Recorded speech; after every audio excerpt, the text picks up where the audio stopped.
Hello, ठीक है। तो इसको यहाँ पे देखते हैं कि जो मेगर होता है, मेगर का यूज हम काय के लिए करते हैं, इंसुलेशन का रेजिस्टेंस मेजर करने के लिए।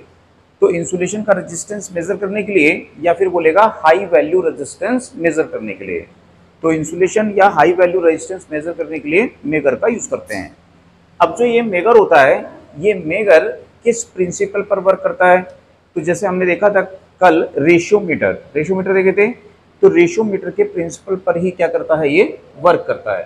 ठीक, तो यदि पूछेगा कि मेगर किससे कंसिस्ट होता है, किससे बना होता है, तो मेगर जो होता है ओम मीटर क्या करता है, रेजिस्टेंस मेजर करता है, ये भी क्या कर रहा है, रेजिस्टेंस मेजर कर रहा है। तो ओम मीटर और डीसी जनरेटर से कंसिस्ट होता है। ठीक है, तो समझ जाइए ये वाला पोर्शन जो है ये हो गया आपका ओम मीटर, और ये क्या हो गया, ये क्या हो गया इसमें डीसी जनरेटर। तो ओम मीटर और डीसी जनरेटर से ये कंसिस्ट होता है, उससे मिलकर बना होता है। ठीक, तो ये हमको यहाँ पे याद रखना है। अब इसका कंस्ट्रक्शन यदि देखेंगे कि मेगर का कंस्ट्रक्शन कैसा होता है, तो इसमें यहाँ पे ये hand driven permanent magnet hand driven DC generator है। तो ये हैंड ड्राइवन डीसी जनरेटर जो है, ये कौन सा जनरेटर होता है, डीसी सीरीज जनरेटर होता है, शंट जनरेटर होता है, कंपाउंड जनरेटर होता है, ऐसे पूछेगा। तो ये ना तो डीसी है ना सीरीज है, ना शंट है, ना कंपाउंड है। ये कौन सा जनरेटर होता है, पीएमडीसी, इसको कहते हैं permanent magnet DC generator. Shunt series या कंपाउंड कैसे क्लासिफाई करते हैं कि उसके फील्ड को एक्साइटेशन किस प्रकार से दिया जा रहा है। तो इसके फील्ड को तो कोई एक्साइटेशन नहीं दिया जा रहा है, इसका फील्ड कैसा है, परमानेंट मैग्नेट है, तो इसको क्या बोलेंगे, permanent magnet DC generator, PMDC generator इसमें होता है। तो ये याद रखना है कि इसमें कौन से जनरेटर का यूज करते हैं, शंट सीरीज या कंपाउंड, तो इसमें हम परमानेंट मैग्नेट डीसी जनरेटर का यूज करते हैं। अब ये जो जनरेटर होता है, ये कितनी स्पीड पर रोटेट करता है, तो इस जनरेटर की जो स्पीड होती है वो यहाँ पे कितनी होती है, 160 आरपीएम। तो ये हैंड ड्राइवन होता है, यहाँ पे हैंडल लगा होता है। ठीक है, यहाँ पे इस प्रकार से हैंडल लगा होगा ये, और इस हैंडल से इस जनरेटर को क्या करेंगे, हम ऐसा ड्राइव करेंगे। तो हैंडल से जब इसको ड्राइव करेंगे तो इसकी स्पीड जैसे ही 160 आरपीएम से एक्सीड होगी, तो इसमें क्या होता है, क्लच मैकेनिज्म होता है, तो वो डिक्लच हो जाएगा। ठीक, जैसे आप बाइक चला रहे हो, बाइक चलाते हो, तो बाइक चलाते हो, आपकी बाइक की स्पीड है, गियर वर्क कर रहा होता है, जैसे क्लच दबाते हो तो क्या हो जाता है, गियर छोड़ देता है। तो वैसे ही यहाँ पर भी क्लच मैकेनिज्म है, जैसे ही इसकी स्पीड 160 आरपीएम से ज़्यादा होगी, ठीक, तो इसकी जो स्पीड है उससे ज़्यादा एक्सीड नहीं होगी। आप घुमाओगे लेकिन स्पीड वहाँ पे बढ़ेगी नहीं, वो डिक्लच हो जाएगा वहाँ पे। ठीक, तो याद रखिएगा इसकी स्पीड कितनी होती है, यहाँ पे 160 आरपीएम होती है जनरेटर की। अब ये जनरेटर कितनी वोल्टेज उत्पन्न करेगा, तो जनरेटर जो होता है अलग अलग होता है। 500 वोल्ट का मेगर होता है, ठीक, 1000 वोल्ट का मेगर होता है, 2500 वोल्ट का मेगर होता है। तो अलग अलग वोल्टेज के लिए मेगर्स यहाँ पे बनाए जाते हैं। ठीक, अब किस सर्किट में किस वोल्टेज के मेगर का यूज करेंगे, तो जैसे हम देखते हैं कि हमारे घरों में जो सर्किट है जिसको हम क्या बोलते हैं, लो वोल्टेज सर्किट है ना। जैसे हमारे घर की जो वोल्टेज है वो कितनी है, 230 वोल्ट। लो वोल्टेज कितनी होती है, 250, अप टू 250 वोल्टेज को क्या बोलते हैं, लो वोल्टेज। तो यहाँ पर यदि हमारे घर में है तो वहाँ पे हम किसका यूज करेंगे, 500 वोल्ट के मेगर का। तो हम बोल सकते हैं कि अप टू 415 वोल्ट इस रेंज तक की जो इक्विपमेंट है, उनके इंसुलेशन के रेजिस्टेंस को मेजर करने के लिए हम किसका यूज करेंगे, 500 वोल्ट के मेगर का यूज करेंगे। यदि इससे ज़्यादा वोल्टेज का इक्विपमेंट है, जैसे कि कोई इक्विपमेंट है वो 11 केवी का है, ठीक है, जैसे आपके घर के पास में ट्रांसफार्मर लगा है, उसकी प्राइमरी साइड में कितनी वोल्टेज आती है, 11 केवी। ठीक, या कोई 11 केवी की केबल है या कोई मोटर है, तो उनके इंसुलेशन के रेजिस्टेंस को चेक करने के लिए किसका यूज करते हैं, 1000 वोल्ट का। यदि इससे भी ज़्यादा और वोल्टेज का इक्विपमेंट है तो फिर किसका यूज करोगे, 2500 वोल्ट का। तो ये क्वेश्चन भी सीएसवी में पहले आया है, ठीक है, कि 400 वोल्ट के इक्विपमेंट के इंसुलेशन रेजिस्टेंस को मेजर करने के लिए किस मेगर का यूज करेंगे, 500 वोल्ट के मेगर का यहाँ पे यूज करोगे। ठीक है, तो ये आपको यहाँ पे याद रखना है। ठीक है, समझ में आया। अब यहाँ पर जो ये मेगर होता है, इस मेगर में ये वाला जो सेक्शन है, ये सेक्शन क्या होता है, ये ओम मीटर की तरह वर्क करता है। तो ये सेक्शन कैसे वर्क करेगा, यहाँ पे ओम मीटर की तरह यहाँ पे वर्क करेगा। अब इसके लिए ओम मीटर में भी क्या यूज करते हैं, परमानेंट मैग्नेट, कल पढ़े थे है ना, 2 कॉइल्स 90 डिग्री पे रहती है वहां पे, जैसे इसमें पढ़े थे अपन रेशियो मीटर में, ठीक। और उसके पहले ओम मीटर में देखिए, ओम मीटर भी क्या है, मूविंग कॉइल इंस्ट्रूमेंट है, उसमें किसका यूज किया गया है, basic instrument, basic movement D Arsenal galvanometer का। और डी आर्सेनल मूवमेंट में पढ़े हो क्या यूज करते हैं, परमानेंट मैग्नेट, और उसके बीच में कॉइल मूव करती है। तो यहाँ पे यदि हम देखें कि ये एन और एस पोल ये परमानेंट मैग्नेट है, तो इसको एच मैग्नेट यहाँ पे बोलते हैं, ठीक है। इसका जो शेप है वो थोड़ा सा डिफरेंट दिख रहा है कि जो पोल शूज है ये यहाँ पे ऐसा एक्सटेंडेड है, ठीक है। तो इसलिए इसको यहाँ पे थोड़ा सा अलग नेम से नॉमिनेट किया, इसको क्या बोला गया, एच पोल। तो यहाँ पे देखेंगे ये एन और एस पोल परमानेंट मैग्नेट है, ये भी एन और एस पोल परमानेंट मैग्नेट है, और दोनों एक दूसरे से क्या है, यहाँ पे फिजिकली कनेक्ट है, यानी मैग्नेटिकली क्या है, दोनों कनेक्ट हैं। तो ये क्या बन जाता है, यहाँ पे दोनों के लिए कॉमन मैग्नेटिक फील्ड यहाँ पे हो जाता है, ठीक। अब यहाँ पर इसके बीच में जो मूविंग सिस्टम होता है, ये मूविंग सिस्टम यहाँ पर कैसा होता है, तो जो मूविंग सिस्टम है इसमें यहाँ पे देख रहे हैं एक एनुलर आयरन रिंग है यहाँ पे, ये तो आयरन की रिंग का यूज हमने पढ़ा है, क्या करती है वो, रेडियल मैग्नेटिक फील्ड प्रोड्यूस करती है, ठीक है। और साथ ही हाई फ्लक्स डेंसिटी यहाँ पे क्रिएट करेगी, लो रिलक्टेंस पाथ प्रोवाइड करेगी मैग्नेटिक फ्लक्स को, तो उसके लिए आयरन की रिंग का यहाँ पे यूज करते हैं। तो मूविंग सिस्टम पे हमारी क्या रहेगी, वहाँ पे आयरन रिंग, और उसी मूविंग सिस्टम पे हम इस कॉइल को लगाएंगे। तो ये जो कॉइल है, इस कॉइल को हम क्या बोलेंगे, करंट कॉइल, या उसको बोलेंगे डिफ्लेक्टिंग कॉइल, क्योंकि जो डिफ्लेक्टिंग टॉर्क प्रोड्यूस्ड होगा वो इसी कॉइल की करंट के कारण होगा, तो इसलिए इसको क्या बोलेंगे, करंट कॉइल या डिफ्लेक्टिंग कॉइल इसको बोलेंगे, ठीक। अब दूसरी जो कॉइल है यहाँ पे, ये एक दूसरी कॉइल है यहाँ पे, ठीक। तो ये जो कॉइल है, ये वाली कॉइल और ये कॉइल, ये दोनों कैसी होती हैं, मूविंग सिस्टम पे ही माउंट होती हैं। ये आपको सेपरेट दिख रही है, बट दोनों कैसे लगी होती हैं, सेम मूविंग सिस्टम पर ही दोनों क्या होती हैं, वहां पे माउंट रहती हैं। अब यहाँ पे ये जो कॉइल है, यहाँ पे 2 कॉइल लगाते हैं, ठीक। कितनी कॉइल लगाई गई है, यहाँ पे 2, ये कॉइल 1 है और ये कॉइल यहाँ पे 2 है। तो 2 कॉइल यहाँ पे होती हैं, और इन कॉइल को क्या बोलते हैं, पोटेंशियल कॉइल। बात समझ आ रही है। तो कॉइल जो है हम कैसे माउंट करते हैं, ऐसा माउंट करते हो आप कॉइल को, ऐसा, ठीक। तो यहाँ पे इस प्रकार से ये ऐसा कॉइल माउंट है, इसी तरह से ये वाली ऐसा कॉइल माउंट है यहाँ पे, ठीक। तो ये जो कॉइल हैं, इन कॉइल को क्या बोला जाता है, यहाँ पे सिंबॉलिकली ऐसे शो किया जाता है, बट कॉइल तो ऐसे बाउंड रहती है।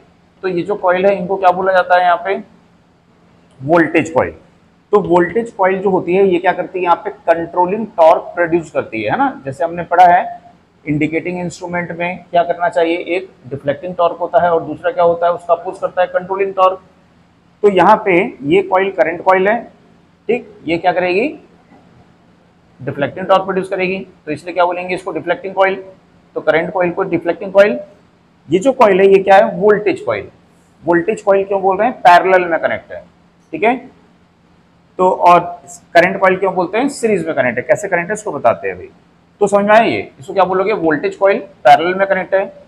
अब ये जो वोल्टेज कॉइल होती है, इसका काम क्या है कि जब ये डिफ्लेक्टिंग टॉर्क प्रोड्यूस करेगा तो ये उसका अपोज करेगी और कंट्रोलिंग टॉर्क यहाँ पे प्रोड्यूस करेगी, ठीक है ना।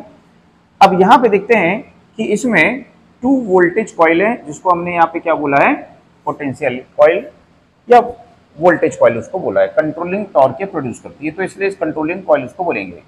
अब कनेक्शन देखिए यहाँ पे कैसा है, ये एक होगा मान लो कोई भी पॉजिटिव और एक क्या होगा नेगेटिव।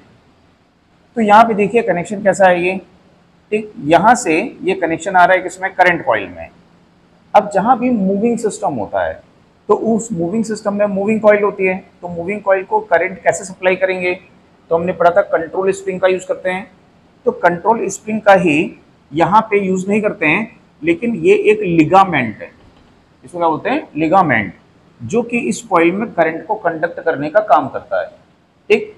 तो यहाँ से कनेक्शन आएगा, इसमें करंट कॉइल में करंट जाएगी, करंट कॉइल में करंट मूव करेगी, मूव करके वापस रिटर्न आएगी ऐसा, तो इससे यहाँ पे ऐसा रिटर्न आएगी, ठीक।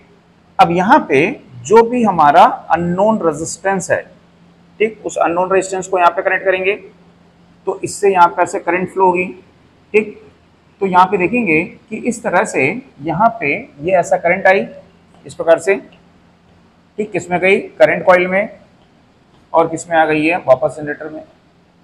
तो यहाँ पे इसको करंट कॉइल क्यों बोला है, क्योंकि ये रेजिस्टेंस जो है इस कॉइल के साथ में कैसे कनेक्ट है, सीरीज में, और इस जनरेटर के कारण इस कॉइल और इस रेजिस्टेंस में क्या फ्लो होती है, करंट, जो कि डिफ्लेक्टिंग टॉर्क प्रोड्यूस करती है। ठीक, अब दूसरी कॉइल जो है इनको क्या बोला, वोल्टेज कॉइल। इनका कनेक्शन देखिए कैसे है, यहाँ पे ये सप्लाई आ रही है डायरेक्ट, ठीक, यहाँ पे ये डायरेक्ट सप्लाई आ रही है, तो इनको क्या बोलेंगे, ये कैसे कनेक्ट है यहाँ पे, पैरेलल में, इसलिए इसको क्या बोला गया यहाँ पे, वोल्टेज कॉइल।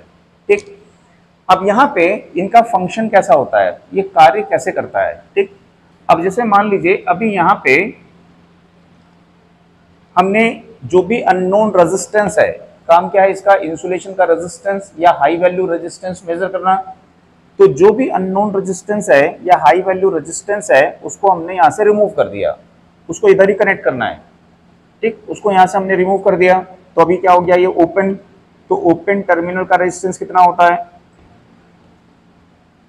तो अभी यहाँ पे इनफाइनाइट ओम रेजिस्टेंस है। अभी मेगर को हमने घुमाया, मेगर ने क्या किया, वोल्टेज इंड्यूस की, तो मेगर ने जब वोल्टेज इंड्यूस की तो उसके कारण इस करंट कॉइल में अब कितनी करंट फ्लो होगी, जीरो करंट। तो जीरो करंट होगी तो इसका जो डिफ्लेक्टिंग टॉर्क होगा वो डिफ्लेक्टिंग टॉर्क क्या होगा, जीरो, तो इसका मूविंग सिस्टम में कोई डिफ्लेक्शन नहीं होगा। लेकिन ठीक इसी समय, ठीक है, ये जो वोल्टेज कॉइल है इस वोल्टेज कॉइल को वोल्टेज मिल रही है, तो वोल्टेज कॉइल में करंट फ्लो हो रही है, और वोल्टेज कॉइल जो होगी वो इस मैग्नेटिक फील्ड से क्या करेगी, इंटरेक्ट करेगी, और इंटरेक्ट करके क्या करेगी, अभी कंट्रोलिंग टॉर्क प्रोड्यूस करेगी। ठीक, तो चूंकि अभी इस कंडीशन में जो ये वोल्टेज कॉइल होती है, ये इस जो पोल आपको दिख रहा है ये एच पोल, इस एच पोल का जो एक्सटेंडेड पोल शूज है, इस एक्सटेंडेड पोल शूज के कांटेक्ट में यहाँ पे रहती है केवल, तो वेरी वीक मैग्नेटिक फील्ड से वो लिंक कर रही होती है वोल्टेज कॉइल, तो इसलिए इसका जो कंट्रोलिंग टॉर्क है वो भी कैसा होता है, वीक होता है। तो वेरी लो कंट्रोलिंग टॉर्क अभी प्रोड्यूस करेगी, क्योंकि डिफ्लेक्शन ही नहीं है, डिफ्लेक्टिंग टॉर्क नहीं है, तो कंट्रोलिंग टॉर्क उसको प्रोड्यूस करने की कोई आवश्यकता नहीं होनी चाहिए। बट फिर भी इस एक्सटेंडेड पोल शूज के कॉन्टेक्ट में होती है वीक मैग्नेटिक फील्ड के, और वेरी वीक मैग्नेटिक जो यहाँ पे वेरी वीक जो है कंट्रोलिंग टॉर्क को प्रोड्यूस करती है। आई बात समझ में। अब उसके बाद में जब हम यहाँ पे मान लीजिए किसी रेजिस्टेंस को कनेक्ट कर देते हैं, तो जब किसी रेजिस्टेंस को कनेक्ट कर देंगे जिसकी वैल्यू को हमको मेजर करना है, तब अब इसका सर्किट क्लोज हो जाएगा और इसमें क्या फ्लो होने लगेगी, यहाँ पे करंट। तो जब करंट फ्लो होगी तो ये क्या करेगी, डिफ्लेक्टिंग टॉर्क प्रोड्यूस करेगी। तो जब ये डिफ्लेक्टिंग टॉर्क प्रोड्यूस करेगी, ये मूविंग सिस्टम मूव करेगा, तो अब ये वोल्टेज कॉइल क्या होगी, ये ठीक है हायर फ्लक्स डेंसिटी रीजन में आएगी। तो जब ये हायर फ्लक्स डेंसिटी रीजन में आएगी तो इसका कंट्रोलिंग टॉर्क भी क्या होते जाएगा, बढ़ते जाएगा। ठीक, तो जैसे जैसे मूविंग सिस्टम मूव करेगा, ठीक, इसका कंट्रोलिंग टॉर्क भी क्या होगा, वहां पे बढ़ते जाएगा। अब यदि यहाँ पे मान लीजिए हमने क्या किया हुआ है, लो वैल्यू रेजिस्टेंस, यानी इसको क्या कर दिया हमने, यहाँ पे शॉर्ट कर दिया। तो जब हमने शॉर्ट कर दिया तो इस कंडीशन में हम देखेंगे कि यहाँ से अब मैक्सिमम करंट फ्लो होगी। कौन सी कॉइल से फ्लो होगी, करंट कॉइल से। तो जब करंट कॉइल से मैक्सिमम करंट फ्लो होगी तो उस समय इसका डिफ्लेक्टिंग टॉर्क भी क्या होगा, मैक्सिमम होता है। तो मैक्सिमम डिफ्लेक्टिंग टॉर्क प्रोड्यूस करेगा, तो इसका पॉइंटर कहाँ पे आ जाएगा, इस जीरो रीजन पे आ जाएगा, तो जीरो इंडिकेट करेगा, और उस समय ये वोल्टेज कॉइल जो होगी इस स्ट्रॉन्ग मैग्नेटिक फील्ड से लिंक करेगी। ठीक, तो यहाँ पे इस वोल्टेज कॉइल 1 के साथ अब ये 2 भी इस रीजन में आ जाती है। तो जब 2 इस रीजन में आ जाती है तो दोनों मिलके क्या करते हैं, अब बहुत ज़्यादा कंट्रोलिंग टॉर्क प्रोड्यूस करते हैं, क्योंकि डिफ्लेक्टिंग टॉर्क बहुत ज़्यादा है तो कंट्रोलिंग टॉर्क भी क्या होगा, बहुत ज़्यादा होगा। तो यहाँ पे deflecting torque 0, controlling torque list होता है, मिनिमम होता है। ठीक है, डिफ्लेक्टिंग टॉर्क बढ़ेगा, कंट्रोलिंग टॉर्क बढ़ते जाएगा, डिफ्लेक्टिंग टॉर्क बढ़ेगा, कंट्रोलिंग टॉर्क बढ़ते जाएगा। यहाँ पे मैक्सिमम डिफ्लेक्टिंग टॉर्क, मैक्सिमम यहाँ पे कंट्रोलिंग टॉर्क। तो अब इस कॉइल 1 के साथ में कॉइल 2 भी इस कॉइल 1 का हेल्प करती है, और दोनों मिलके हायर कंट्रोलिंग टॉर्क यहाँ पे प्रोड्यूस करते हैं। तो इसके कारण यहाँ पे देखेंगे कि जब यहाँ पे कंट्रोलिंग टॉर्क कम होता है तो डिफ्लेक्शन एंगल क्या रहेगा, आपका ज़्यादा रहेगा, और यहाँ पे कंट्रोलिंग टॉर्क ज़्यादा होने के कारण डिफ्लेक्शन एंगल क्या हो जाएगा, आपका कम। यानी कि यहाँ पे जो स्केल होता है वो ओपन अप होता है। ओपन अप यानी कि इस प्रकार से उसमें डिस्टेंस क्या होगा, ज़्यादा रहेगा। और यहाँ पे जो स्केल होगा वो कैसा होगा, कंप्रेस्ड होगा। तो इससे हम क्या करते हैं, हाई वैल्यू रेजिस्टेंस मेजर करते हैं। तो हाई वैल्यू रेजिस्टेंस के साइड में स्केल कैसा रहेगा, ओपन अप रहेगा। ठीक, तो यहाँ पे हाई वैल्यू रेजिस्टेंस को मेजर करना क्या हो जाएगा, इजी हो जाएगा। ठीक, तो ये इसकी यहाँ पे स्केल की एक एडवांटेज हमको यहाँ पे मिलती है। तो इसमें जो फर्स्ट होता है वो जीरो, जीरो के बाद में क्या होता है 10 किलो ओम। तो 10 किलो ओम से कम वैल्यू के रेजिस्टेंस को इससे हम मेजर नहीं कर सकते हैं। ठीक है, बात समझ में? तो फर्स्ट जो स्टेप होगा वो क्या होगा, उसका सीधा 10 किलो ओम पे वहां पे आता है। तो इस प्रकार से ये जो मेगर है यहाँ पे ये वर्क करता है। ठीक, अब होता क्या है यहाँ पे कि ये जो कॉइल है, ये दोनों कॉइल कैसी हैं, वोल्टेज कॉइल हैं। अब जैसे ये वोल्टेज कॉइल है 1, इस वोल्टेज कॉइल से जब करंट फ्लो होगी तो ये कॉइल क्या करेगी, अपना मैग्नेटिक फील्ड सेटअप करेगी। तो जब ये मैग्नेटिक फील्ड यहाँ पे सेटअप करेगी तो वो मैग्नेटिक फील्ड इस परमानेंट मैग्नेट के मैग्नेटिक फील्ड के यदि अपोजिट होगा तो उसके मैग्नेटिक फील्ड को क्या कर देगा, वीक कर देगा। और यदि उसके साथ में सपोर्ट करेगा तो उसके मैग्नेटिक फील्ड को क्या करेगा, बढ़ा देगा। तो इससे रीडिंग में क्या आएगा, एरर आएगा। तो उस एरर को एलिमिनेट करने के लिए जो कॉइल 2 है उसको हम इस प्रकार से वाउंड करते हैं कि उसका जो मैग्नेटिक फील्ड होगा इसके मैग्नेटिक फील्ड के क्या होगा, अपोजिट होगा। तो दोनों के मैग्नेटिक फील्ड क्या करेंगे, एक दूसरे को कैंसिल कर देंगे। ठीक है, तो जिससे कि यहाँ पे कोई डिफ्लेक्शन में कोई एरर प्रोड्यूस नहीं होगा। ठीक, तो इस तरह से ये मेगर जो होता है यहाँ पे वर्क करता है। अब इस मेगर से जब हम इंसुलेशन का रेजिस्टेंस मेजर करते हैं तो उस रेजिस्टेंस को कितनी देर तक मेजर किया जाता है, तो उस रेजिस्टेंस को कितने समय तक मेजर करना पड़ता है, कम से कम 60 सेकंड या 1 मिनट। ऐसा नहीं है कि इसको टच किए, मेगर को घुमाएं और हटा लिए, कम से कम कितने देर तक उसको मेजर करना है, 1 मिनट तक वहाँ पे 60 सेकंड तक मेजर करना है। तो ये सब क्वेश्चन एग्जाम में आते हैं ना, कि इंसुलेशन के रेजिस्टेंस को मेगर द्वारा मिनिमम कितने समय तक मेजर करना पड़ता है, मिनिमम 60 सेकंड तक उसको वहाँ पे मेजर करना पड़ता है। ठीक, तो इसमें नोट करिएगा, इसमें लिखिएगा, इसमें लिखिए मेगर का यूज, मेगर का यूज इंसुलेशन का रेजिस्टेंस, मेगर का यूज इंसुलेशन का रेजिस्टेंस या हाई वैल्यू रेजिस्टेंस मेजर करने के लिए करते हैं। हाई वैल्यू रेजिस्टेंस मेजर करने के लिए करते हैं।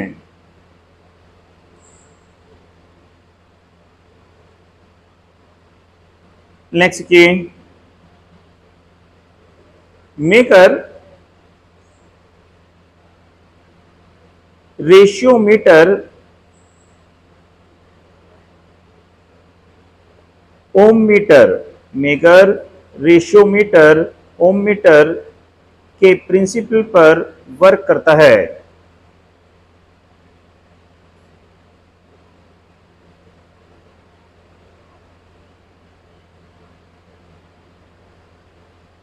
यह एक मूविंग कॉइल इंस्ट्रूमेंट है, यह एक मूविंग कॉइल इंस्ट्रूमेंट है।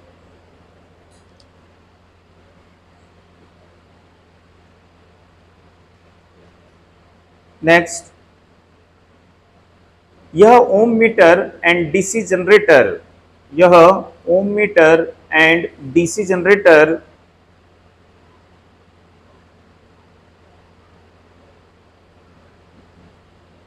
से कंसिस्ट होता है, बना होता है।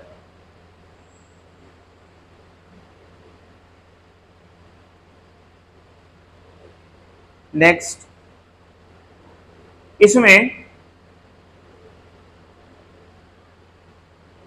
हैंड ड्राइवन, इसमें हैंड ड्राइवन लिखा है, hand driven PMDC generator, PMDC generator का यूज करते हैं। इसमें हैंड ड्राइवन PMDC जनरेटर का यूज करते हैं। जनरेटर की स्पीड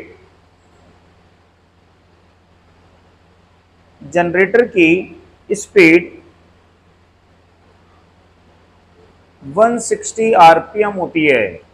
जनरेटर की स्पीड 160 RPM होती है।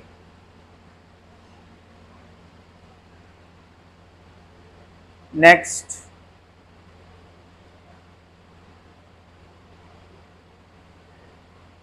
मेगर के द्वारा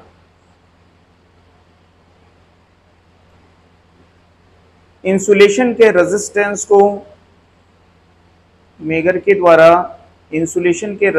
को minimum 60 second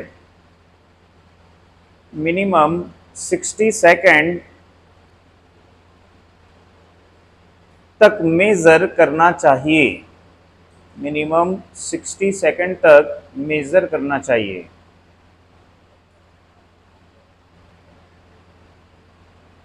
next,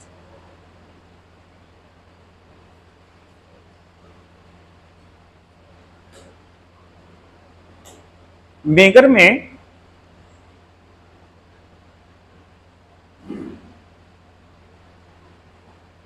permanent magnet के बिटवीन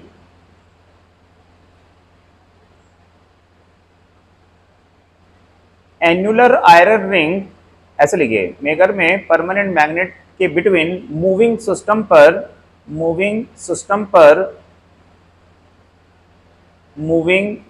पर एन्युलर आयरन रिंग, वो लिखा हुआ है एन्युलर आयरन रिंग, पे लिखा है वहीं पे, उधर लिखा है एन्युलर आयरन रिंग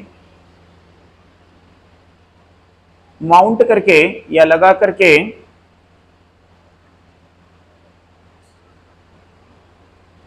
उस पर current coil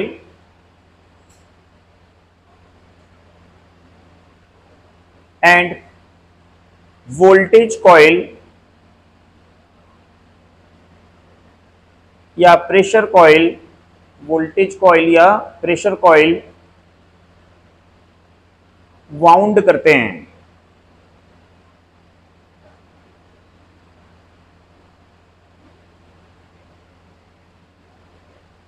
current coil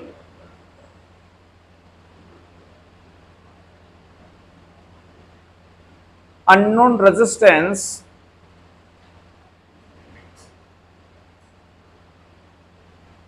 and generator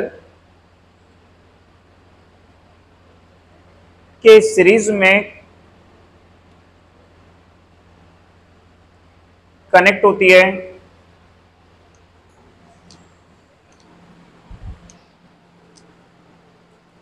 एक सेकंड में डिस्कनेक्ट, ठीक है, उसमें कंटिन्यू करिए। तो उसमें लिख रहे थे कि current coil DC generator and unknown resistance के सीरीज में कनेक्ट होती है।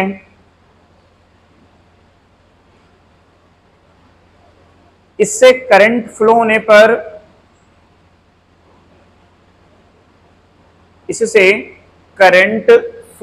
पर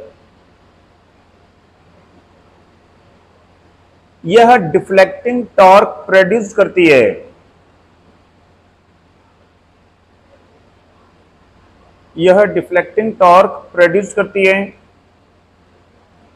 इसलिए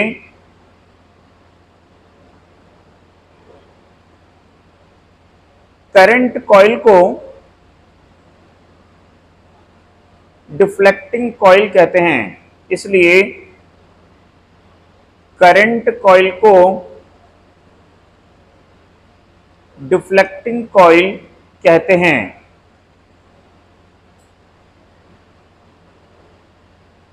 नेक्स्ट के पैराग्राफ चेंज करके इसमें 2 वोल्टेज कॉइल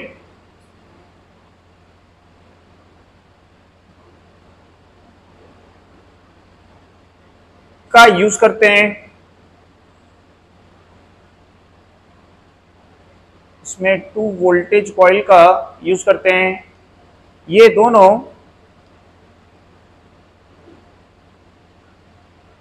जनरेटर के पैरेलल में कनेक्ट होती हैं।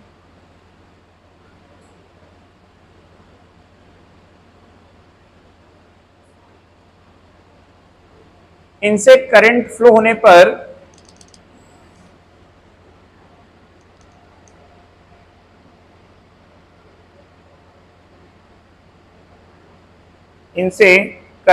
होने पर ये कंट्रोलिंग टॉर्क प्रोड्यूस करती हैं।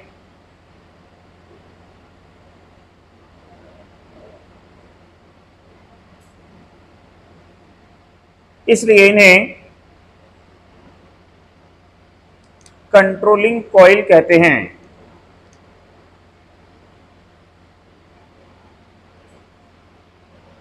एक तो मेगर में कितनी कॉइल का यूज करते हैं? Total 3 coil.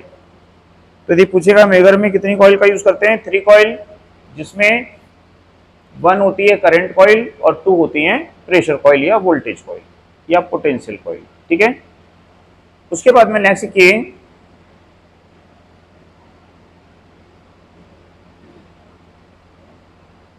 अननोन रेजिस्टेंस को रिमूव करने पर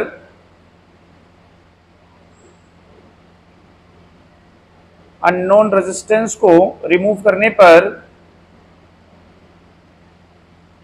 करंट कॉइल की करंट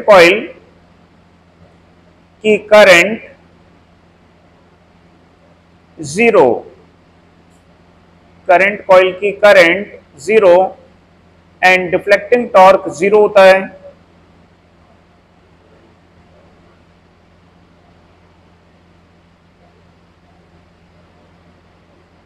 डिफ्लेक्टिंग टॉर्क 0 होता है, करंट कॉइल की करंट 0 एंड डिफ्लेक्टिंग टॉर्क 0 होता है। रेस्ट कंडीशन में स्थिर अवस्था में पॉइंटर इनफाइनाइट ओम शो करता है। रेस्ट कंडीशन में पॉइंटर इनफाइनाइट ओम शो करता है।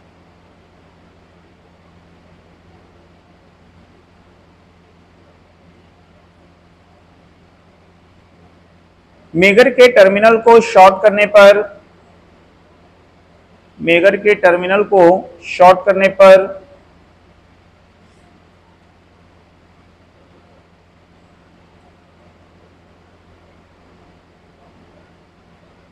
करंट कॉइल से maximum current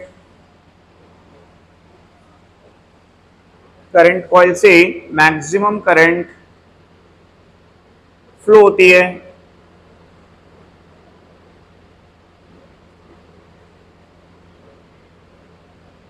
deflecting torque maximum होता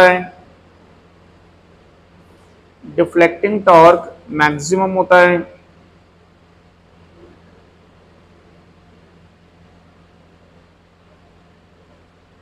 पॉइंटर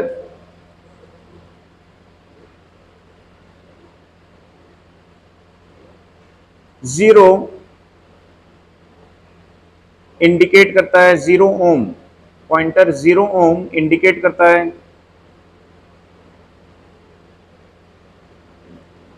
इस समय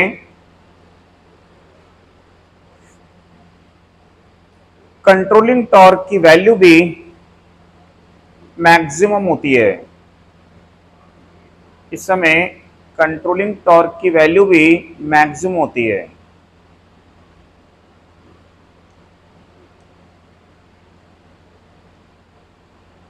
इस समय कंट्रोलिंग टॉर्क की वैल्यू भी मैक्सिमम होती है ना। Deflecting torque maximum, controlling torque maximum, पढ़े हो नहीं कि जैसे जैसे डिफ्लेक्टिंग टॉर्क बढ़ता है कंट्रोलिंग टॉर्क भी बढ़ते जाता है। जब दोनों टॉर्क इक्वल होते हैं तब पॉइंटर स्टेशनरी होता है और रीडिंग मिलती है वहां पे, है ना। तो वही सब जगह आएगा जहां भी 2 कॉइल हैं, एक डिफ्लेक्टिंग है और दूसरी कंट्रोलिंग। तो वही वहीं पे आएगा। ठीक, तो वहां पे नेक्स्ट लिखिए,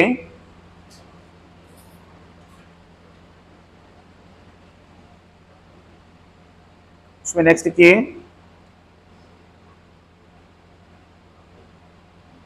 मेगर मेगर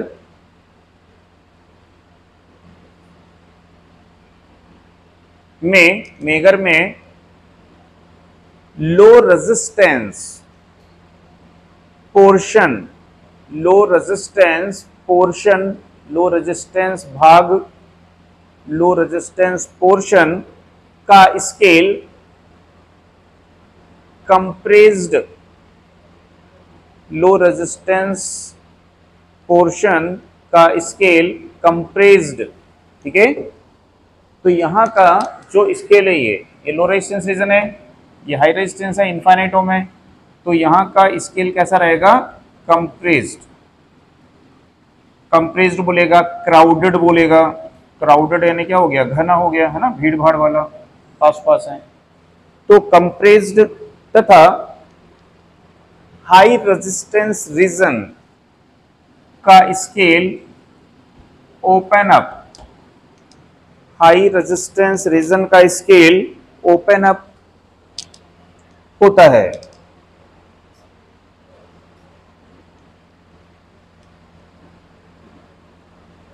ठीक है, यह इंस्ट्रूमेंट को हाई रेजिस्टेंस मेजर करने में हेल्प करता है, यह इंस्ट्रूमेंट को हाई रेजिस्टेंस मेजर करने में हेल्प करता है।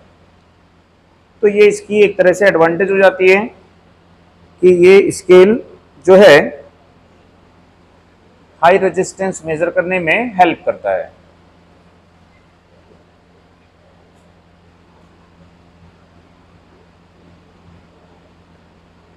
ठीक, उसके बाद में नेक्स्ट की मेगर में कंट्रोल स्प्रिंग या अलग से कोई कंट्रोलिंग टॉर्क वगैरह यूज नहीं करते हैं ना, मेगर में कंट्रोल स्प्रिंग का यूज नहीं करते हैं, मेगर में कंट्रोल स्प्रिंग का यूज नहीं करते हैं। कंट्रोल स्प्रिंग क्या करती है, कंट्रोलिंग टॉर्क, तो यहाँ पे कंट्रोलिंग टॉर्क कौन प्रोड्यूस कर रहा है, वोल्टेज कॉइल, तो यहाँ पे हमको कंट्रोल स्प्रिंग यूज करने की आवश्यकता नहीं। ठीक, जैसे अपन उसमें भी लिखे थे रेशियोमीटर में, रेशियोमीटर में भी कोई कंट्रोल स्प्रिंग यूज नहीं करते हैं, है ना। उसके बाद में नेक्स्ट किए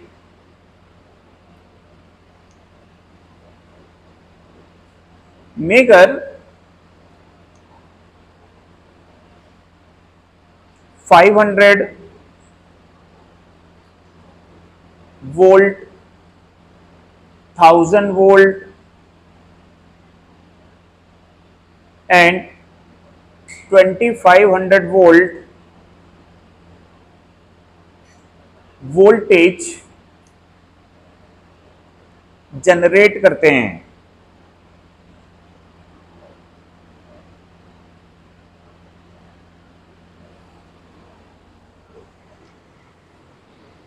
सेलेक्टर स्विच, इसको क्या बोलते हैं, सेलेक्टर स्विच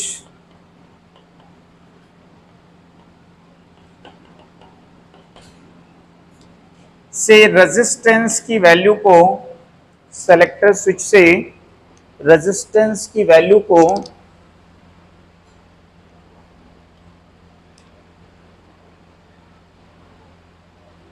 चेंज करके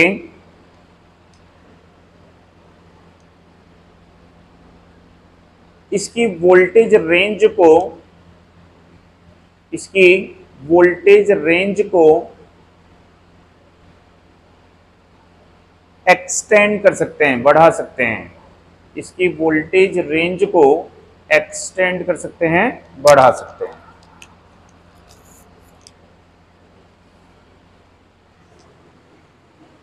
नेक्स्ट की 415 वोल्ट, 415 वोल्ट सर्किट या low and medium voltage circuit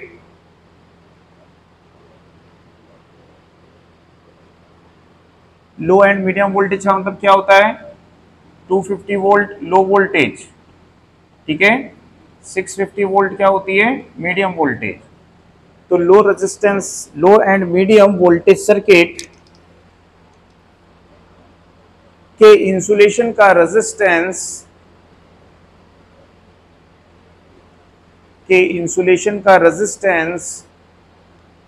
major करने के लिए इंसुलेशन का रेजिस्टेंस मेजर करने के लिए 500 volt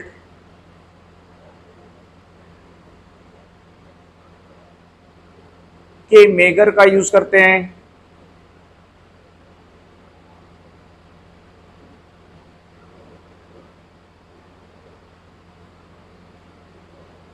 next, high voltage circuit 11 केवी,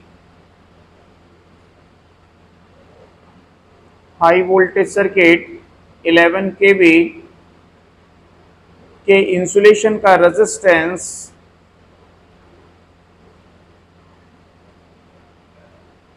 मेजर करने के लिए 1000 वोल्ट के मेगर का यूज करते हैं।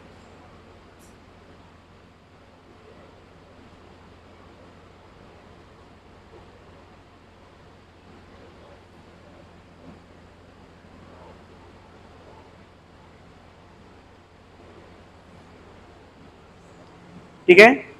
अब यदि बोलेगा कि मेगर का जो ये परमानेंट मैग्नेट है ये यदि वीक हो जाएगा तो इसकी रीडिंग में क्या इफेक्ट आएगा? ठीक है। तो इसकी जो रीडिंग है बुक के हिसाब से उसकी रीडिंग में कोई चेंज नहीं आएगा, ठीक है। लेकिन एसएससी में शायद क्वेश्चन ये आया था तो उसमें आया था, जो आंसर की आई थी उसमें आया था कि रीडिंग कम हो जाएगी। लेकिन जो इमामी की बुक है वो बोलती है कि रीडिंग में कोई चेंज नहीं आएगा। तो रीडिंग में कोई चेंज आना नहीं चाहिए क्योंकि जो दोनों कॉइल हैं वो कैसी हैं? सेम मैग्नेटिक फील्ड में। ठीक, यदि डिफ्लेक्टिंग टॉर्क चेंज होगा तो कंट्रोलिंग टॉर्क भी चेंज होगा, ठीक है। इसलिए चेंज नहीं आना चाहिए। लेकिन अपने को तो एग्जाम के हिसाब से देखना है तो आप लोग लोअर लिख लो उसमें, है ना। क्योंकि अभी जो बुक्स भी आ रही हैं अभी तो उन सब में भी लोअर लिख के आ रहा है, लेकिन इस मतलब ऑब्जेक्टिव वाली बुक में। लेकिन इमामी की बुक में क्या दिया हुआ है? No change. ठीक, तो आप उसमें लिख लीजिए, उसमें लिखिए मेगर का परमानेंट मैग्नेट वीक होने पर, मेगर का परमानेंट मैग्नेट वीक होने पर वह लोअर रीडिंग शो करता है। मेगर का परमानेंट मैग्नेट वीक होने पर वह लोअर रीडिंग शो करता है।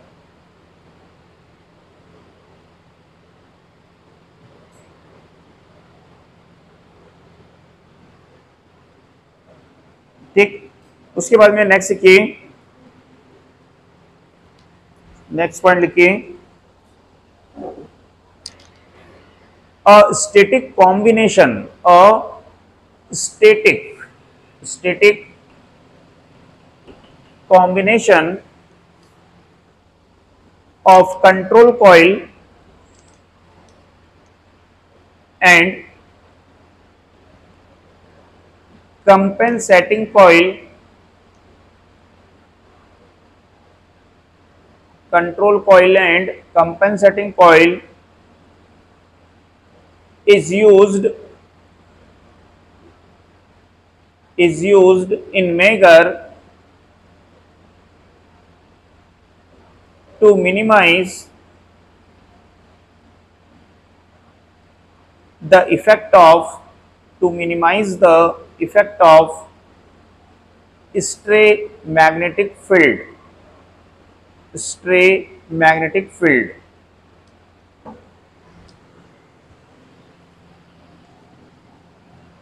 ठीक।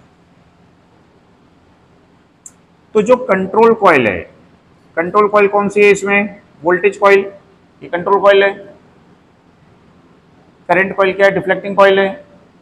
तो जैसे बताया कि कंट्रोल कॉइल का जो मैग्नेटिक फील्ड होता है वो इसके मैग्नेटिक फील्ड को क्या करेगा? अफेक्ट।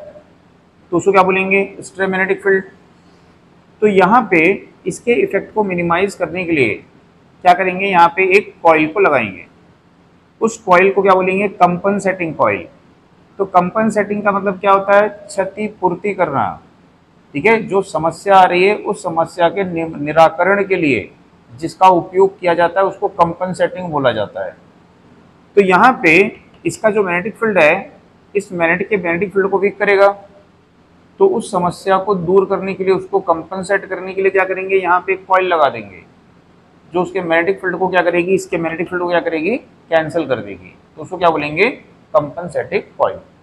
तो यदि बोलेगा कि स्ट्रे मैग्नेटिक फील्ड एरर को है ना यहाँ पे एलिमिनेट करने के लिए, जो किसके कारण से उत्पन्न हो रहा है वहाँ पे, कंट्रोल कॉइल के, तो उस कंट्रोल कॉइल के साथ में किसको यूज करते हैं वहाँ पे, एक स्टैटिक कॉइल को, जिससे वहाँ पे stray magnetic field error eliminate हो जाता है। ठीक, तो इसको यहाँ पे याद रखिएगा। तो इस तरह से ये मेगर के क्वेश्चन है जो आपको पूछे जा सकते हैं। तो ये अपना अमीटर वोल्ट मीटर कंप्लीट हुआ। ठीक, और मेगर भी हो गया और ओममीटर भी हो गया।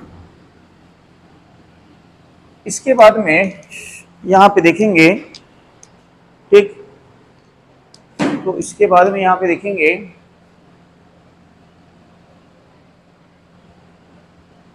Watt meter. तो वॉट मीटर भी कैसा इंस्ट्रूमेंट है, तो ये भी इंडिकेटिंग इंस्ट्रूमेंट है। तो अभी तक जितने भी इंस्ट्रूमेंट हम देख रहे थे, ठीक, वो सभी इंस्ट्रूमेंट क्या कर रहे थे, वो सभी इंस्ट्रूमेंट क्या कर रहे थे, इंडिकेटिंग इंस्ट्रूमेंट थे। तो ये भी कैसा इंस्ट्रूमेंट है, यहाँ पे इंडिकेटिंग इंस्ट्रूमेंट है वॉट मीटर भी। ठीक है, तो याद रखना है कौन से इंस्ट्रूमेंट इंडिकेटिंग है, कौन से इंटीग्रेटिंग है। ठीक है, तो ये इंडिकेटिंग इंस्ट्रूमेंट है, इंडिकेट करता है, दर्शाता है, प्रदर्शित करता है। ठीक, अब वॉट मीटर का यूज हम काय के लिए करते हैं, तो वॉट मीटर का यूज सर्किट की पावर को मेजर करने के लिए करते हैं। तो वॉट मीटर के द्वारा हम सर्किट की कौन सी पावर को मेजर करते हैं, एक्टिव पावर को। और एक्टिव पावर की कौन सी वैल्यू को, तो एक्टिव पावर की एवरेज वैल्यू को। पावर की हमेशा कौन सी वैल्यू मेजर की जाती है, एवरेज। क्योंकि इंस्ट्रूमेंट का जो मूविंग सिस्टम होता है वो पावर की इंस्टेंटेनियस वैल्यू के लिए रिस्पॉन्ड नहीं कर पाएगा। इंस्टेंटेनियस वैल्यू किसको बोलेंगे, ये इंस्टेंटेनियस वैल्यू है। तो ऐसा तो नहीं है बार बार उसका पॉइंटर चेंज होगा, उसको तो मेजर भी नहीं कर पाएंगे हम। तो पावर की इंस्टेंटेनियस वैल्यू के लिए वो रिस्पॉन्ड नहीं करता है, तो पावर की कौन सी वैल्यू के लिए रिस्पॉन्ड करता है, एवरेज वैल्यू के लिए। तो याद रखना है पावर की एवरेज वैल्यू ही मेजर की जाती है, और वो पावर कौन सी होती है, एक्टिव पावर, जिसको बोलते हैं VI cos phi। और उसके लिए हम वॉट मीटर का यूज करते हैं। ठीक, तो वॉट मीटर जो है वैसे तो यहाँ पे 2 टाइप्स के होते हैं, बट ITI की बुक में 3 टाइप्स भी लिखा हुआ है। ठीक है ना, तो यहाँ पे वॉट मीटर जो होते हैं, एक होता है इलेक्ट्रोडायनोमीटर टाइप या डायनोमीटर टाइप या इलेक्ट्रोडायनामिक भी उसको बोलते हैं। दूसरा जो वॉट मीटर होता है वो होता है अपना मूविंग आयरन टाइप, और तीसरा होता है यहाँ पे इलेक्ट्रोस्टैटिक वॉट मीटर। ठीक है, तो नॉर्मली इलेक्ट्रोस्टैटिक वॉट मीटर तो यूज किया नहीं जाता है ना, लेकिन टाइप्स में आप याद रखिए, कई बार ऐसे पूछ देगा वॉट मीटर कितने टाइप्स के होते हैं, तो 3 टाइप्स के यहाँ पे वॉट मीटर होते हैं। ठीक है, तो पहले इसमें नोट करिए फिर आगे देखते हैं। इसमें लिखिए वॉट मीटर का यूज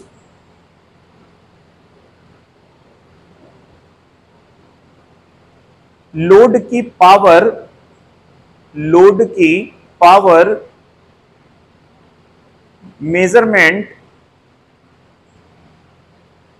के लिए करते हैं, लोड की पावर मेजरमेंट के लिए करते हैं।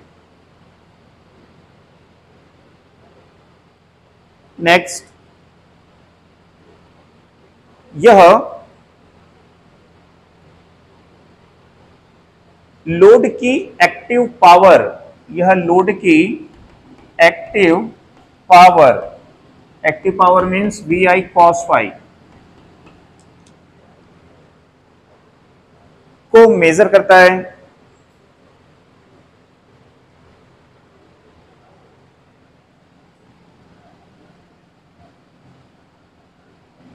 वॉट मीटर एक्टिव पावर की average value, wattmeter active power की एवरेज वैल्यू को मेजर करता है।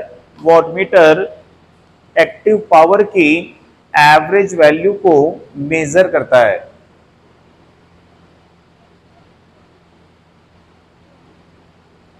क्योंकि इंस्ट्रूमेंट का मूविंग सिस्टम, इंस्ट्रूमेंट का मूविंग सिस्टम अपने इनर्शिया के कारण, अपने इनर्शिया के कारण, अपने जड़त्व के कारण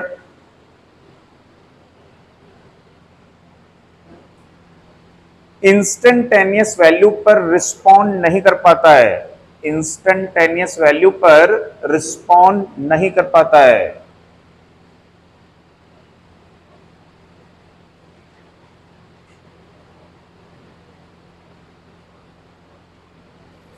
बल्कि यह पावर की एवरेज वैल्यू पर रिस्पॉन्ड करता है। बल्कि यह पावर की एवरेज वैल्यू पर रिस्पॉन्ड करता है।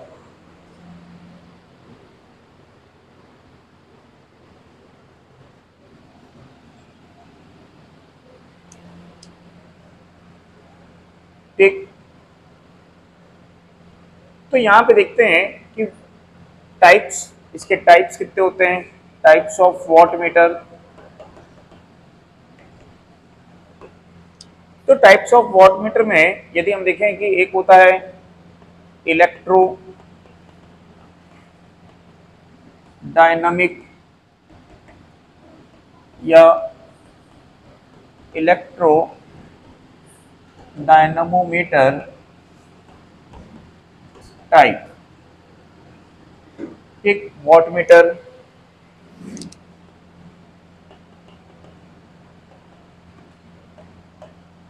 दूसरा होता है इंडक्शन टाइप, मूविंग आयरन बोल दिया था शायद मैं गलती से, इंडक्शन टाइप वॉटमीटर। और एक होता है इलेक्ट्रो स्टैटिक टाइप वॉटमीटर। ठीक, अब यहाँ पे ये जो वॉटमीटर है इसको हम एसी डीसी दोनों में यूज कर सकते हैं। Induction type AC only, induction का प्रिंसिपल तो केवल एसी में ही काम करता है। इलेक्ट्रोस्टैटिक्स को भी एसी डीसी दोनों में यूज कर सकते हैं। इनमें सबसे ज्यादा किसका यूज किया जाता है, तो सबसे ज्यादा यूज करते हैं इलेक्ट्रोडायनामिक या डायनोमीटर टाइप इंस्ट्रूमेंट का। तो डायनोमीटर टाइप अमीटर वोल्टमीटर पढ़े थे ना, सेम वैसे ही होता है इसका कंस्ट्रक्शन भी, बस थोड़ा सा कनेक्शन में चेंज करेंगे।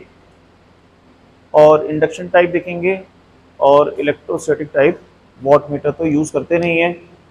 तो इन दोनों को यहाँ पे हम देखेंगे, इसको नहीं देखेंगे। ठीक है, टाइप्स में, लेकिन तीनों को याद रखिए।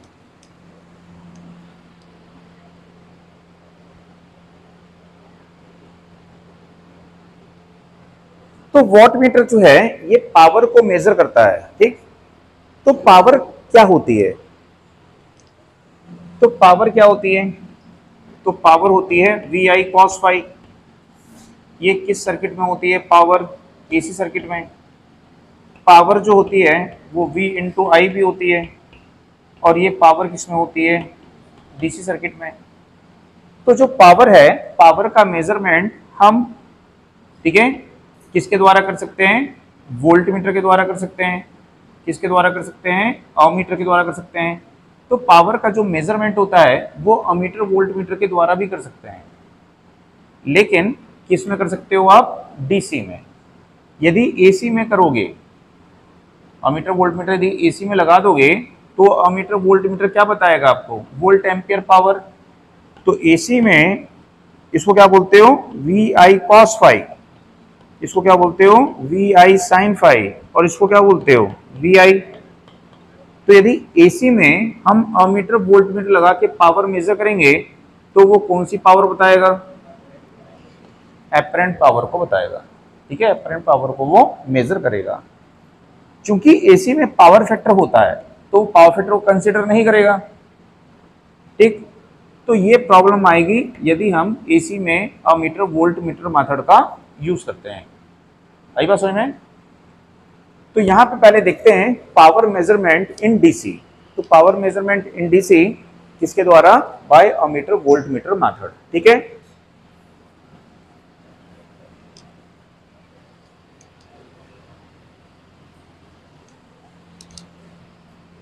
तो measurement of power in DC by ammeter voltmeter method.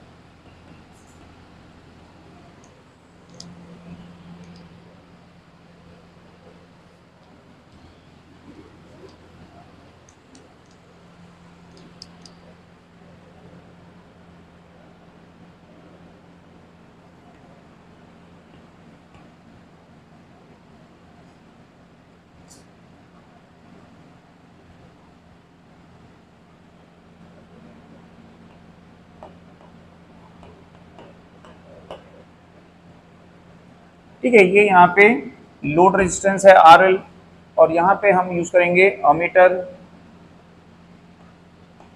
और दूसरा यहाँ पे यूज करेंगे हम वोल्ट। ठीक, तो हमें पता है अमीटर को सीरीज में और वोल्ट मीटर को कैसे कनेक्ट करते हैं? पैरेलल में। तो पहला कनेक्शन यही है यहाँ पे।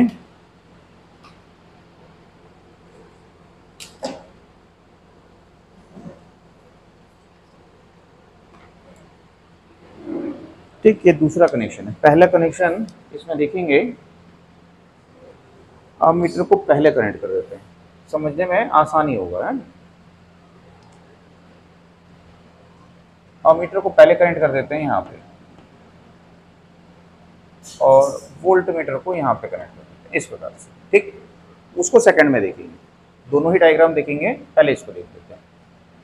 तो यहाँ पे अपन देखेंगे कि हमने अमीटर को कहाँ पे कनेक्ट किया है? नियर टू लोड, या बोल सकते हैं अमीटर को कनेक्ट कहाँ पे किया है हम? वोल्ट मीटर और लोड के बिटवीन, या वोल्ट मीटर को कहाँ कनेक्ट किए हैं? सोर्स और अमीटर के बिटवीन। तो इस प्रकार से जब हम यहाँ पे कनेक्ट करेंगे, ठीक है, हमको किसकी पावर मेजर करनी होती है? लोड की पावर मेजर करनी है। ठीक, तो लोड की पावर मेजर करनी है, तो लोड की जो पावर है वो हम कैसे निकालेंगे कि इस लोड को कितनी वोल्टेज मिल रही है। ठीक है, तो इस लोड को कितनी वोल्टेज मिल रही है वो हमको पता होना चाहिए, और दूसरा इस लोड में कितनी करंट फ्लो हो रही है। तो पावर हम किसकी मेजर करते हैं? लोड की। लोड कितनी पावर ड्रॉ कर रहा है, कितनी पावर कंज्यूम कर रहा है। तो यदि हम देखें कि लोड में जो करंट फ्लो हो रही है उसको हम बोल देते हैं यहाँ पे IL। ठीक, अब लोड के में इस करंट के कारण लोड में क्या होगा? वोल्टेज ड्रॉप होगा। तो लोड में जो वोल्टेज ड्रॉप होगा वो होगा यहाँ पे VL, और ये VL ड्रॉप किसके इक्वल होगा? इन दोनों के प्रोडक्ट के इक्वल होगा। ठीक, दूसरा यहाँ पे देखेंगे कि ये तो हमको ये पता चल जाए कि लोड में इतनी करंट फ्लो हो रही है। अब लोड के अक्रॉस वोल्टेज कितनी है? VL है। इस वोल्ट मीटर को कौन सी वोल्टेज मेजर करनी चाहिए? VL मेजर करनी चाहिए। लेकिन ये वोल्ट मीटर इस VL वोल्टेज को तो मेजर करेगा, लेकिन इसके साथ क्या कर लेगा? इस अमीटर का क्या होता है? इंटरनल रेजिस्टेंस, और इस इंटरनल रेजिस्टेंस से भी क्या फ्लो हो रही है? Load current. तो ये दोनों मिलके क्या करेंगे? यहाँ पे वोल्टेज ड्रॉप करेंगे। तो इस अमीटर में जो वोल्टेज ड्रॉप होगा उसको भी ये मेजर कर लेगा। ठीक है, वोल्ट मीटर कौन सी वोल्टेज मेजर करता है? जो दो इन टू पॉइंट्स के बिटवीन वोल्टेज है, इन टू पॉइंट्स के बिटवीन जो पोटेंशियल डिफरेंस है उसको मेजर करेगा। इन टू पॉइंट्स के बिटवीन कौन सा पोटेंशियल डिफरेंस है? तो voltage drop in load resistance end voltage drop in. ठीक है, तो यहां पे देखेंगे कि पावर मेजर्ड, ठीक है, तो यहाँ पे जो पावर मेजर होगी वो होगी यहाँ पे reading of voltmeter into reading of ammeter, है ना। पावर क्या होती है, V इंटू आई, तो वोल्ट मीटर की रीडिंग और अमीटर की रीडिंग। तो वोल्ट मीटर की जो रीडिंग आएगी वो आ जाएगी यहाँ पे VA प्लस VL, इन दोनों को मेजर करेगा वोल्ट मीटर। और अमीटर की जो रीडिंग होगी वो अमीटर तो यही मेजर करेगा लोड करंट, उसको वही मेजर करना चाहिए था, करेक्ट मेजर कर रहा है। अब इसको यदि मल्टीप्लाई कर देंगे तो ये हो जाएगा, इसको यहाँ पर ले लेते हैं VL इंटू ए, तो ये हो जाएगा VL IL प्लस क्या हो जाएगा VIL, ठीक। तो VAIL क्या है, तो VAIL क्या है कि इस अमीटर में कितना वोल्टेज ड्रॉप हो रहा है, ठीक है। सॉरी, VA क्या है, इस अमीटर में कितना वोल्टेज ड्रॉप हो रहा है, IL क्या है, इससे कितनी यहाँ पे करंट फ्लो हो रही है, ठीक। तो हमने पढ़ा था अमीटर में क्या होता है, पावर लॉस। तो अमीटर का पावर लॉस क्या होता है, ठीक है। तो यदि हम इस VA की वैल्यू को यहाँ पे पुट कर देंगे तो क्या हो जाएगा, IL स्क्वायर RA हो जाएगा। तो इसको हम ऐसे भी लिख सकते हैं VL IL plus IL square RA, या फिर हम इसको बोल सकते हैं कि ये किसकी पावर है, VL IL लोड की पावर है। तो क्या हो गया, पावर कंज्यूम्ड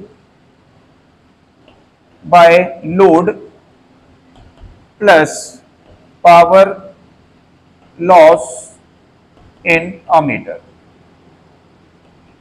तो यहां पे यदि हम इस प्रकार से अरेंजमेंट करते हैं तो जो अमीटर में पावर लॉस होता है वो हमारे मेजरमेंट में क्या करेगा, एरर को इंट्रोड्यूस करेगा, है ना। लोड केवल इतनी ही पावर कंज्यूम कर रहा है, लोड केवल इतनी ही पावर कंज्यूम कर रहा है, हमको केवल यही मेजर करना चाहिए था, लेकिन हम ये भी मेजर कर ले रहे हैं, तो रीडिंग में क्या आएगा, एरर आएगा। तो इस एरर को कैसे मिनिमाइज कर सकते हैं, इस अमीटर का इंटरनल रेजिस्टेंस 0 होना चाहिए। हमने पढ़ा था आइडल अमीटर इंटरनल रेजिस्टेंस कितना होता है, 0। तो यदि आइडल अमीटर होता तो इंटरनल रेजिस्टेंस 0 होता, तो इन दोनों का प्रोडक्ट, इनका गुणनफल क्या होता, तो फिर एक्चुअल पावर मेजर करते हैं। तो अमीटर का इंटरनल रेजिस्टेंस लो होना चाहिए, 0 होना चाहिए, तो हमको एरर वहां पे रिड्यूस हो जाएगा, ठीक है। या फिर क्या कर सकते हैं हम यहाँ पे कि इन दोनों का प्रोडक्ट मिनिमम होने से, इन दोनों का प्रोडक्ट क्या होना चाहिए, मिनिमम होने से एरर कम आएगा, या ये ज्यादा हो जाए और इसके कंपैरिजन में ये बहुत कम हो जाए। तो ये ज्यादा कब होगा, जब लोड करंट की वैल्यू क्या होगी, ज्यादा होगी। तो जहां पे हाई वैल्यू लोड करंट होती है, लार्ज वैल्यू लोड करंट होती है, तो इस अरेंजमेंट का यूज करते हैं, यानी कि जो अमीटर होता है उसको वोल्ट मीटर और लोड के बिटवीन वहां पे कनेक्ट करेंगे।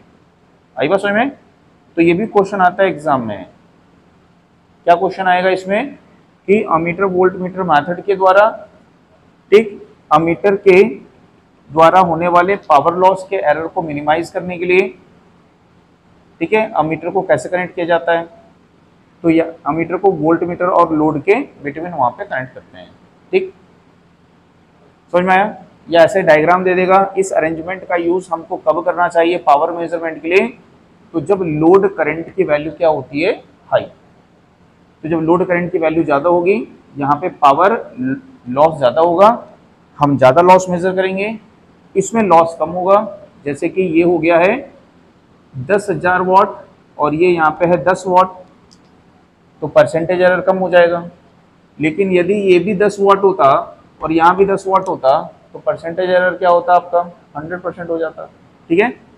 तो यदि लोड की पावर ज़्यादा है तब इस मेथड को हम वहाँ पे यूज़ कर सकते हैं, ठीक है। तो इसमें नोट करिएगा, इसमें लिखिएगा